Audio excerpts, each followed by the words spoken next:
Welcome to Film Dialogue on Horizon TV, where we bring you cinema from around the world. On this episode, the award-winning documentary, The Man from Two Havanas, by Cuban-American filmmaker Vivian Wiseman and producer Debbie Ohanian. Join us as we meet the filmmakers.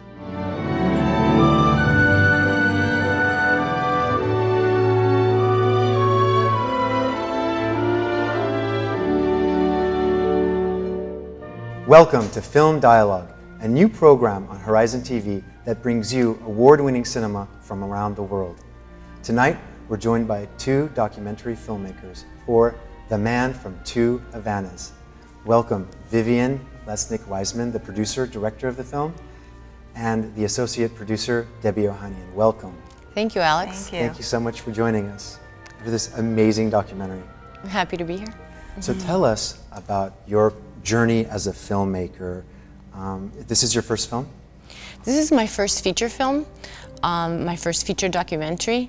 I studied fiction film, but I was trying to get a script made that was about the same subject matter, but then a journalist friend said, you know, really, if you make this movie as a fiction film, people won't believe it's real. You need to really make this a documentary, and your father is, you know, available, and he would just be great in it, and so he's still active, so you have someone that you can show in action, and I thought, well, you know, that really makes a lot of sense. And it kind of evolved. All I did was I went to Miami, where my father lives, and he's a journalist, he has a radio show, and I just started asking him questions, things I had never asked him before.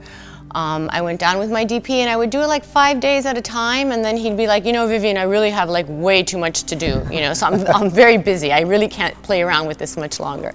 So I would drag him after his radio show for about 4 hours, and we would do about 4 hours a day. And then when I had about 20, 30 hours, I started looking for, you know, other types of footage and started filling in the blanks with interviews, and before I knew it, you know, I was in too deep. And so The Man of Two Havanas. Well, the average person, you know, if they decide they're going to make a film about their parents, okay, it's probably going to be a cute, you know, lovely film about mom and dad. But your father was a legendary journalist, activist, Max Lesnick, and the archival footage that you put together that spans this man's life is amazing. The news footage that I want to talk about, how you acquired that, where did you find it? Where did you do most of your, like, where was your production base? Was well, I was based in Los Angeles, but most of the production was in Cuba, in Havana, and in Miami. I see. Because really, it's The Man of Two Havanas is both Havana, in Havana, Cuba, and Little Havana. My father was a revolutionary in Cuba.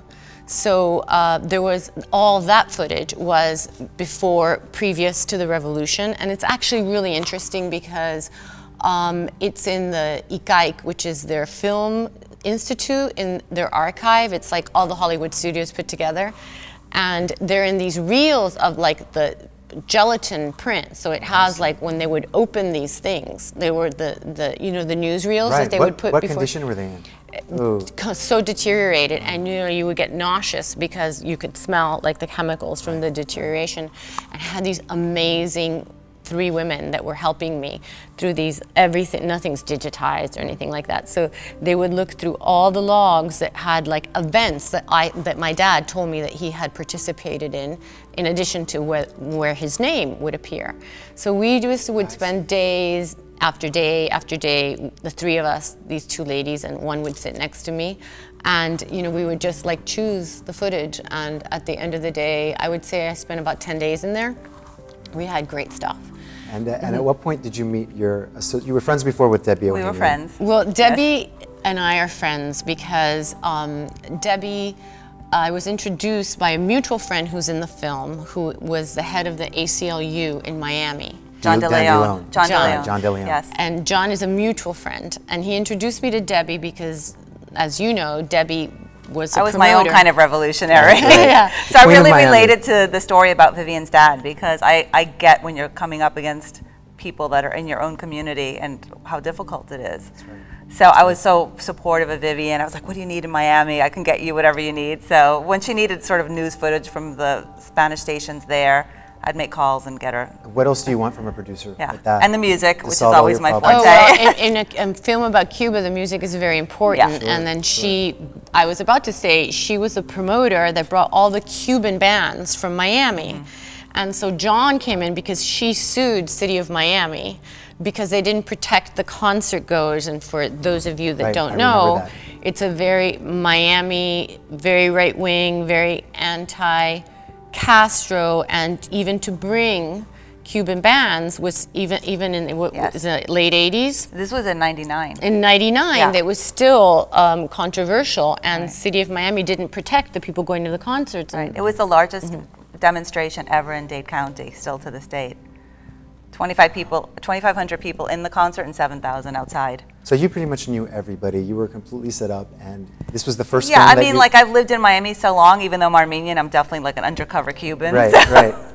You know, and I just knew everything about Vivian's dad because I was always involved with who had the sort of moderate view, who had the interesting view, who had sort of my take on why the embargo has to go. And so I would always listen to things like that. You read, you know, journalists that wrote about things like that. And was your father, at that point, was he broadcasting his radio show from Little Havana? He was there. he still has a radio show in Little Havana where he has the only radio show where they have a moderate position on Cuba, which is you know, the lifting of the embargo, you know, a rapprochement between the United States and Cuba and the exile community. And because of that position that he's had for many, many years, his place of business was bombed 11 times.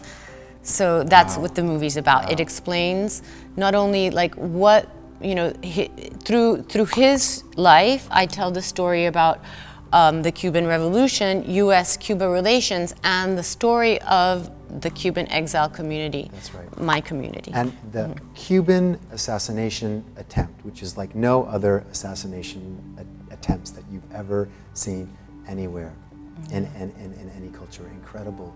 So what was your experience like growing? You grew up, your childhood was in Cuba? No, I was born in Cuba, but I grew up in Miami.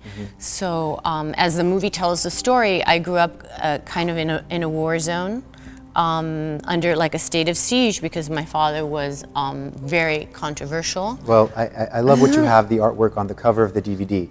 Your father's picture, and then it says communist, crossed out, pro-Castro, crossed out, anti-Castro, crossed out, revolutionary, crossed out, traitor, crossed out, my dad.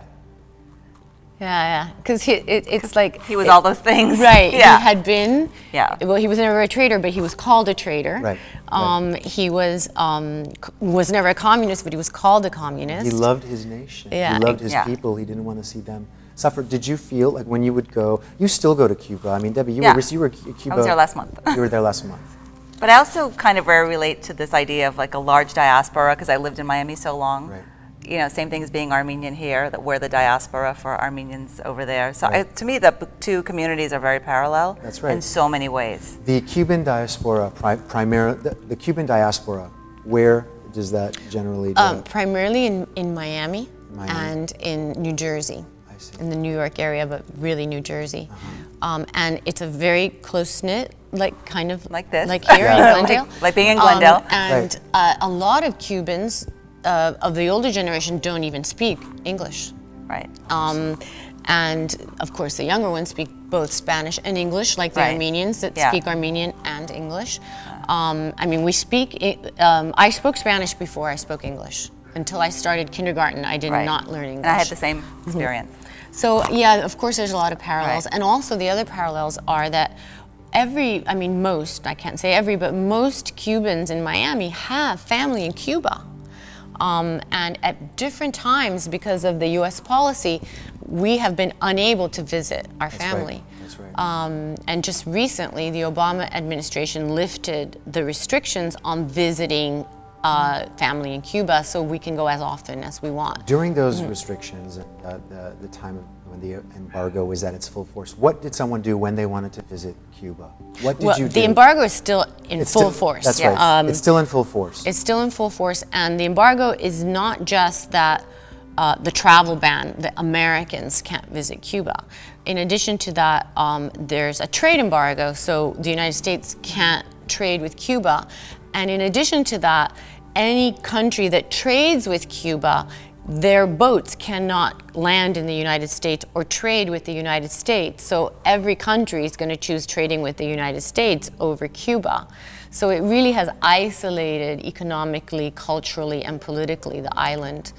And it serves no purpose. And I explore that in the film as well. Very much so. You have a beautiful scene, it stands out in my mind, where you talk to the children. With the children, You that's have a really touching 6 scene. or 7 children. Yeah. And you ask the children to talk about their parents.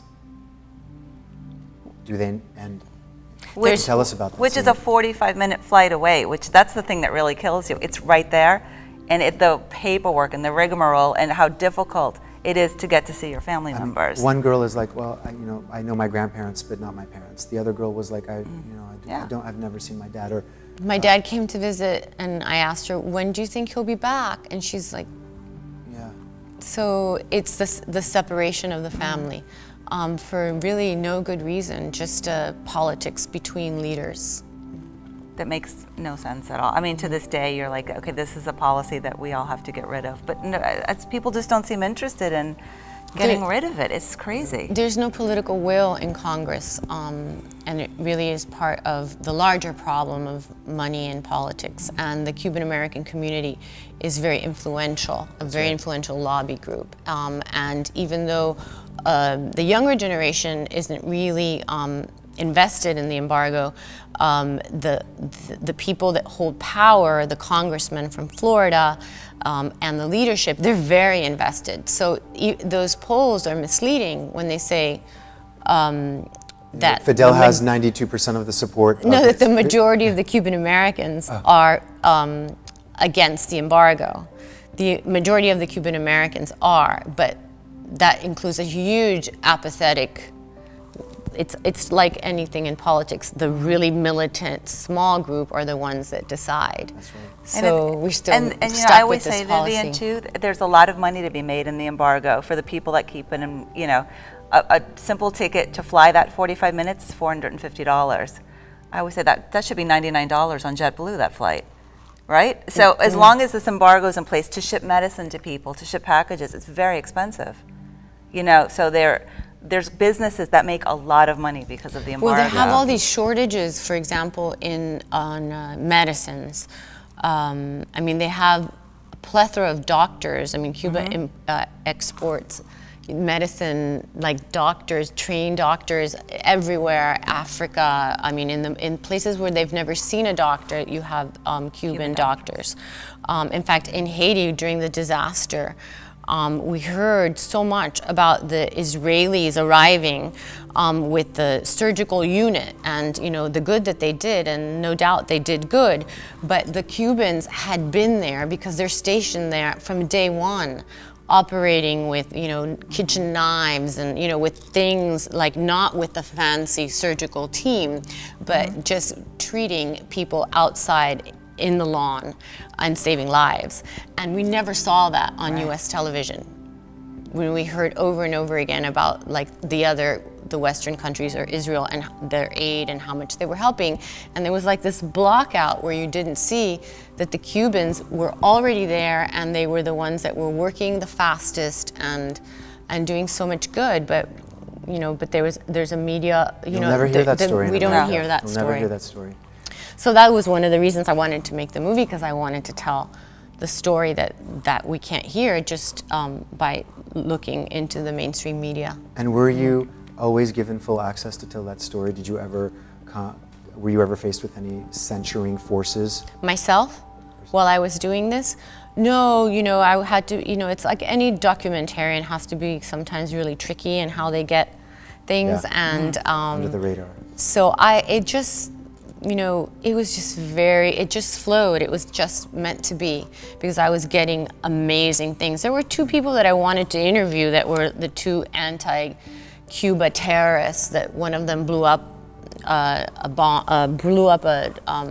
an airplane, a Cuban airplane, and I wanted very much to interview that. The one who, at the end of the documentary, is given protection by yes, the U.S. I wanted very much to interview both those terrorists. Would that have been did you try? Did you make it over? I tried, but they always knew who it was. You know, I tried because my last name, you know, is my ex-husband's name is Wiseman, and so it was a filmmaker from Los Angeles, a Jewish American filmmaker from Los Angeles, but they already knew, you know, that I was already making this, and so I was never able to interview them. So there's like two main characters that I have footage of, but it would have been amazing to actually, you know, talk to them and put them in the film. But you very much achieved, I think, a real respect moment that you earned with your father, where he said, "You've made a film about me. You've done it."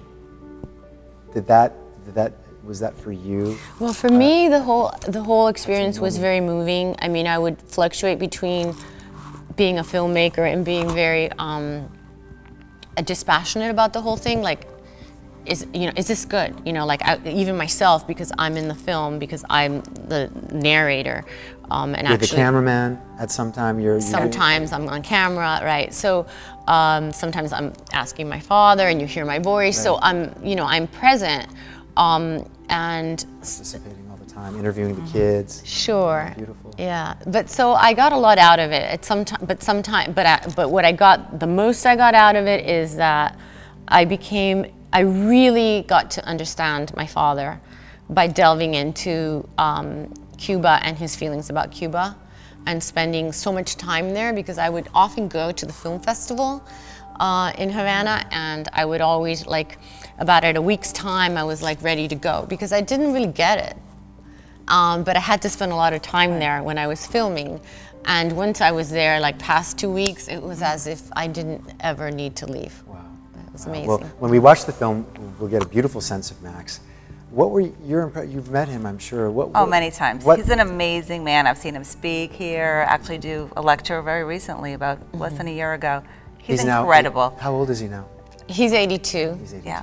With amazing energy. He's fantastic. You know, I admire anyone that really sticks to their guns like that and doesn't let anything get in their way. Like, he's steadfast in his journey, and hopefully it will be realized someday soon. And it was amazing because I went to many of the screenings. We were at Tribeca and many other festivals. Santa Barbara Film Festival, Tribeca. Yeah. It premiered in the... It's just amazing how many people would see it that know nothing about Cuba, and it's right there. Or it's just so misunderstood. They don't understand even that planes go to Cuba from Miami, or there's a flight actually from LA every week. Right. People are fascinated when you tell them this. They just don't even understand. Yeah. Because it is kind of the last forbidden fruit. I mean, I guess North Korea, but but I think we can go to North Korea. I don't know. I don't know. I don't think people can dance that well in North Korea. No. What are your hopes for Cuba now that Fidel's brother has taken hold of the reins? What do you think is in Cuba's future? I mean, do you think that it'll maintain this socialist approach to governing its people, or do you think that they will, once that generation goes, do you think that they'll become capitalist? I mean, what do you think? I think that there's a lot going on right now. I think that it's in transition. It's an interesting moment. It's a beautiful thing to watch. I think that everything will fall into place if we lift the embargo. Okay. I really think that they have, well, it's very interesting because Cuba has a parallel economy. You know, the government gives people like the basics, but it's a very poor country. So there's a lot of like bartering, right? So, you know, people, you know, need each other a great deal. There's a tremendous sense of a community because you can't really, you know, get by so well with the minimum that the government gives you. So people really need each other. So it's not really a money economy.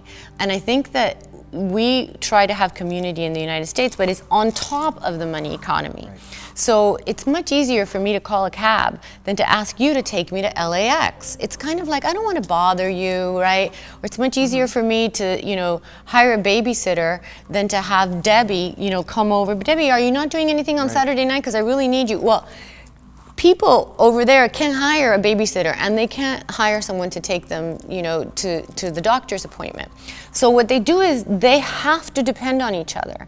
And I think that whatever happens in Cuba, whichever direction it goes, which clearly it's changing a great deal, and it's opening up, and you know, you know, it's the winds of change are there, and it's all going to move so quickly once the embargo is lifted. Once the embargo is lifted, that's what it comes down to. It really, it does come down to that.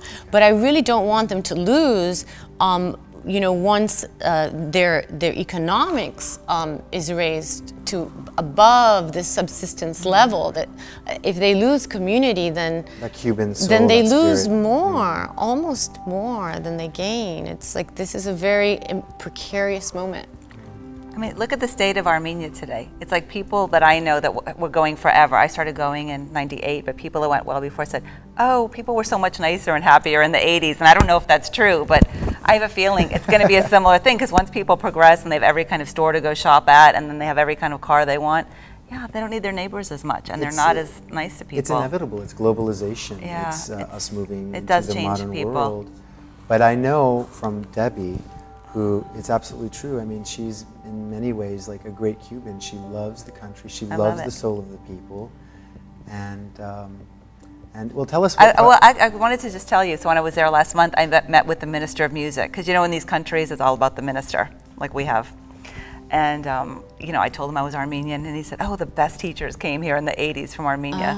The best violin teachers, so he was like very excited to meet me that I was Armenian. So I'm going to hopefully bring a trio of guys from here for the Jazz Festival in December. Excellent. Yeah. Who are they? Arto, Arto, Tvoyachan, Vardanov Sepyan, and Artyom Manukyan. Oh, excellent. And you know, Artyom's dream was to play with Chucho Valdez, which he did at my house a few months ago, so it was exciting. Yeah, I feel like musically we're so related. You bring them together, they know each other's work. They do, it's amazing. Like Chucho always loves to play Kachadurian, you know, that's his favorite piece to play. That's right. So it's interesting. It's very parallel. Well, tell us, what is in store for you, your next filmmaking Vivian. project? Well, okay, so I'm working on something that's a little different, I would say, but not really. Because it's always about social change and how governments can act not in the best interest of their people. So this project is on the global spring and hacktivism. Hacktivism is hacking with computers for social change. But I don't like that limited definition of hacktivism, so I'm including reality hacking. So all forms of resistance, like pranking, stenciling, art, as you know, things that wake us up because they're like different from our everyday lives. I think that this is you know, everything's changing. We're longing for community. We're longing for leisurely time, nature. It's interesting because a lot of these hackers that I've met, like they knit and they garden. It's like the more technologically advanced we get, the more we long for doing things with our hands. Going back to basics. Exactly, so it's a really fascinating. Vivian, tell us what The Man of Two Havanas is about. Well, it's about my dad. He's the man of two Havanas. Little Havana, Miami, and Greater Havana in Cuba. My dad was a revolutionary in Cuba, and he left Cuba because he had a falling out with his best friend, Fidel. And it was over the allegiance with the Soviet Union, because my father thought that Cuba should be non-aligned, not with Washington, D.C. or with Moscow. So he left to Miami. But pretty soon after he was there, he realized that what he really wanted was to bring together the exiles, the US government, and Cuba, and he started advocating for that. And with this position of peace, he got war. So he had a magazine at the time that was bombed 11 times by the anti-Castro terrorists. And so I tell the story of, you know, what led up to the revolution, his role in the revolution. He led the propaganda because he was always a journalist. And then in Miami again, he was a journalist, but he was forced to become an activist because he thought that the Cuban people were suffering the acts of terrorism by the Cuban Americans that had been trained by the CIA. And in addition to that, the effects of the US embargo on Cuba that were devastating. So he was, again, politically involved, but this time in the United States, and but still promoting the interests of the Cuban people. As an activist, the footage of your father leading these protests, is that something that he's still called upon to do? Yes, he has. My father actually has the recognition that he's really the only person in Miami that can bring out more than 300 or 400 people. Because in Miami it's hot and there's not a tradition of going out and hitting the streets. So I don't mean about Cuba. It's like if, like when George Bush was there, it was his grassroots organization, the Marti Alliance, that would bring out the protests against George Bush. Because he was George Bush's policy strengthened the embargo. So yeah, he also has organizations that he leads, and he leads the protests. Thank you so much for watching my film, The Man of Two Havanas. If you're interested in contacting me, you can contact me through the website, the name of the film, and then you can follow me on Twitter. I hope that watching my film interests you in what's going on in Cuba. I hope many of you visit Cuba, but guess what? You can't, because there's a travel ban. So maybe you can help us lift the travel ban and reverse US policy towards Cuba. Thank you. And now, the award-winning documentary, The Man of Two Havanas. Ready,